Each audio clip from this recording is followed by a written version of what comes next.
अगले साल जनवरी में प्रेसिडेंट ट्रंप अमेरिका के 47वें राष्ट्रपति के रूप में शपथ ले लेंगे। रिपब्लिकन उम्मीदवार डोनाल्ड ट्रंप की जीत के बाद दुनिया भर से मिलीजुली प्रतिक्रिया सामने आई है। जिन नीतियों को लेकर डेमोक्रेट्स दुनिया भर में आगे चल रहे थे, आने वाले जनवरी महीने से उनमें चेंजेस आने शुरू हो जाएंगे। दुनिया के कई देशों में ट्रंप के राष्ट्रपति चुने जाने से जहां खुशी की लहर है, तो कई यूरोपीय देशों समेत चीन, यूक्रेन और बांग्लादेश में मायूसी भी है।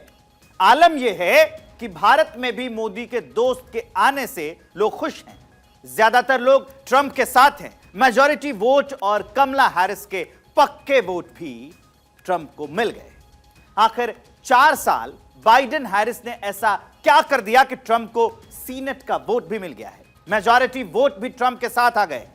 हाउस ऑफ रिप्रेजेंटेटिव वोट भी मिल गए हैं इन्हें। इलेक्टोरल वोट भी ट्रंप के खाते में चले गए। मतलब 47वें राष्ट्रपति के तौर पर डोनाल्ड ट्रंप बेहद ही मजबूत राष्ट्रपति के तौर पर सामने आए हैं। यानी कोई भी फैसला लेने में ट्रंप को किसी भी तरह की मुसीबत का सामना नहीं करना होगा। अगर उन्हें दुनिया के किसी भी देश को लेकर अमेरिकन पॉलिसी बदलनी है, तो उनका विरोध कम से कम कांग्रेस में पॉसिबल तो नहीं होगा। बेहद सशक्त राष्ट्रपति होंगे डोनाल्ड ट्रंप।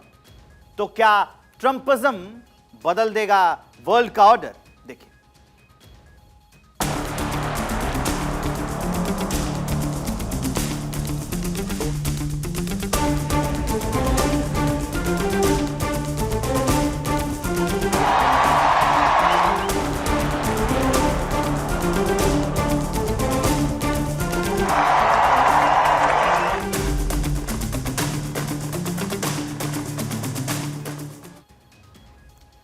डोनाल्ड ट्रंप की चुनाव में जीत के बाद से ही ऐसे कयास लगाए जा रहे हैं कि अब रूस यूक्रेन युद्ध खत्म हो जाए।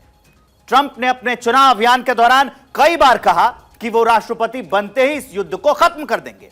उन्होंने यह भी कहा कि जनवरी में पदभार ग्रहण करते ही वो शांति के लिए बातचीत शुरू करेंगे। ऐसे में सवाल यह उठता है कि ट्रंप का रूस यूक्रेन युद्ध को खत्म कराने का आखिर प्लान क्या है।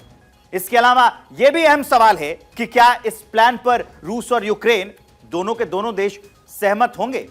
ट्रंप का यूक्रेन पीस प्लान क्या है, वो मैं आपको बता देता हूं। ट्रंप की शांति वार्ता में ब्रिटिश सैनिकों को यूक्रेन में तैनात करने का प्लान है, ताकि संघर्ष को समाप्त करने के लिए 800 मील का बफर जोन बनाया जा सके। इसके अलावा ट्रंप के प्लान में यह भी है कि यूक्रेन 20 सालों तक नाटो में शामिल ना होने की गारंटी भी देगा।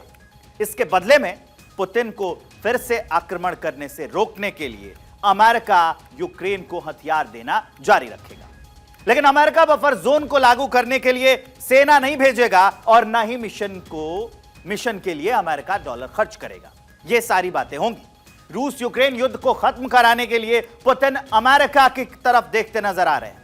गुरुवार को सोची में वल्दाई क्लब में बोलते हुए पुतिन ने क्या कहा, यह जान लेंगे तो अंदाजा हो जाएगा कि पुतिन ट्रंप से इतनी आशा क्यों रखते हैं और क्यों वो वॉर को खत्म करने के लिए ट्रंप से बार बार ये कह रहे हैं। पुतिन ने कहा है गुरुवार को सोची में वल्दाई चर्चा क्लब में बोलते हुए, पुतिन ने यह कहा है कि मैं इस अवसर पर उन्हें संयुक्त राष्ट्र अमेरिका के राष्ट्रपति के रूप में उनके चुनाव पर बधाई देना चाहूंगा। पुतिन ने जुलाई में एक हत्या के प्रयास से बचने के लिए ट्रंप की प्रशंसा की। उन्होंने आगे कहा कि मेरे विचार से उन्होंने बहुत सही तरीके से साहस के साथ एक असली आदमी की तरह व्यवहार किया। यूक्रेन और रूस के बारे में चुनाव अभियान के दौरान ट्रंप के कमेंट को अंडरलाइन करते हुए पुतिन ने कहा कि रूस के साथ संबंधों को बहाल करने, यूक्रेनी संकट को समाप्त करने की इच्छा के बारे में जो कहा गया था, मेरी राय में यह कम से कम इस पर ध्यान देने की जरूरत है। आखिर क्यों उम्मीद की जा रही है कि ट्रंप युद्ध के हिमायती बिल्कुल नहीं है। इसलिए उनसे सभी युद्ध में शामिल देश हसरत भरी निगाहों से देख रहे हैं। उन सभी देशों को उम्मीद है कि ट्रंप चाहें तो 24 घंटे में, जी हां 24 घंटे मतलब एक दिन में ही वॉर को रुकवा सकते हैं। दरअसल ट्रंप ने चुनाव प्रचार में क्या वादा किया था? ट्रंप ने चुनाव प्रचार के दौरान कहा था कि अगर वो चुने जाते हैं, अगर वो जीत जाते हैं, तो 24 घंटे के भीतर यूक्रेन में शांति ला सकते हैं। इस बार ट्रंप बेहद मजबूती के साथ व्हाइट हाउस जाएंगे। उनके किसी फैसले का किसी लीडर में विरोध करने की हिम्मत ही नहीं होगी। ऐसा इसलिए क्योंकि उन्हें इस फुल मेजॉरिटी के साथ जो बहुमत मिली है, जो जीते हैं, शायद यही वजह है कि पुतिन को लगता है कि जो स्टेटमेंट ट्रंप ने युद्ध बंद कराने को लेकर कहा था, उस पर अमल करने में ट्रंप को किसी तरह की कोई भी परेशानी अब नहीं होने वाली है। 72 साल के पुतिन ने सावधानी से सिर्फ इतना कहा कि मुझे नहीं पता कि अब क्या होने वाला है, मुझे कुछ पता नहीं है इस बारे में। पुतिन ने बाद में एक असामान्य टिप्पणी करते हुए कहा है कि उन्हें ऐसा लगा जैसे व्हाइट हाउस में अपने पहले टेन्योर के दौरान ट्रंप को धमकाया गया था। इसके जवाब में ट्रंप ने अमेरिकी मीडिया से बातचीत में कहा कि उन्होंने अभी तक पुतिन से बात नहीं की है, लेकिन मुझे लगता है कि हम बात करेंगे, यानी बातचीत से रूस के साथ संबंधों के नए रास्ते खुलेंगे। और अगर ऐसा हुआ तो संभव है कि रूस के साथ बातचीत करके ट्रंप इस युद्ध को जरूर रुकवा सकते हैं। दुनिया के सभी देश वर्ल्ड ऑर्डर में चेंज को देख रहे हैं। जनवरी के बाद अमेरिकी नीतियों में आने वाले बदलाव से सभी देशों पर कुछ न कुछ फर्क जरूर पड़ेगा। कौन कौन से वो देश हैं जिन पर अमेरिका में आने वाले बदलाव का सीधा सीधा असर होने वाला है, एक नजर जरा उन देशों पर डाल लेते हैं। वो आपको मेरे पास चलते हुए दिखाई देंगे। यूक्रेन जो है, रूस यूक्रेन युद्ध क्या रुक जाएगा? यूक्रेन पर इसका असर होगा। जेलेंस्की से मस्क की लंबी जो है चर्चा हुई, जेलेंस्की का साथ क्या अमेरिका देगा? रूस पर क्या असर है? पुतिन ने ट्रंप को बधाई दी है, इसकी बड़ी चर्चा हुई। यूक्रेन युद्ध बंद कराए पश्चिम, ये कहा है पुतिन ने कि जो वेस्टर्न के देश हैं वो यूक्रेन के युद्ध जो है, जो रूस यूक्रेन युद्ध चल रहा है। चीन पर क्या असर होगा? साथ मिलकर काम करने की बात ये चाइना ने कही है।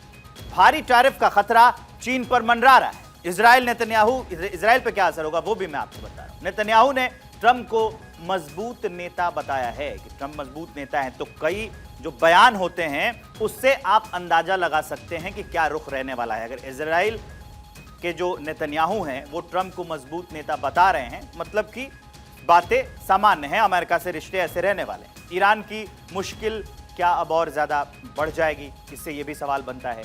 बांग्लादेश, उस पर क्या असर होगा? शेख हसीना ने बधाई संदेश भेजा है।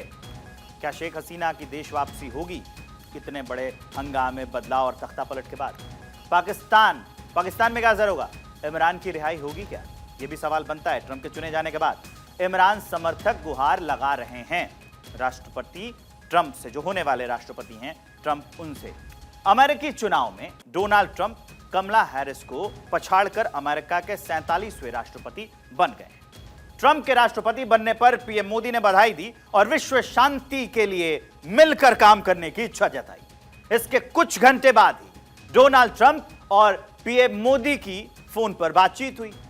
ट्रंप ने कहा कि पूरा विश्व मोदी से प्यार करता है।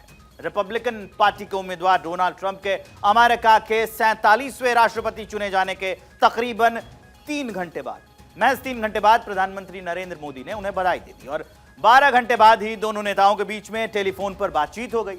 यानी वर्ल्ड लीडर्स में मोदी सबसे पहले नेता थे जिनसे डोनाल्ड ट्रंप की बात हुई।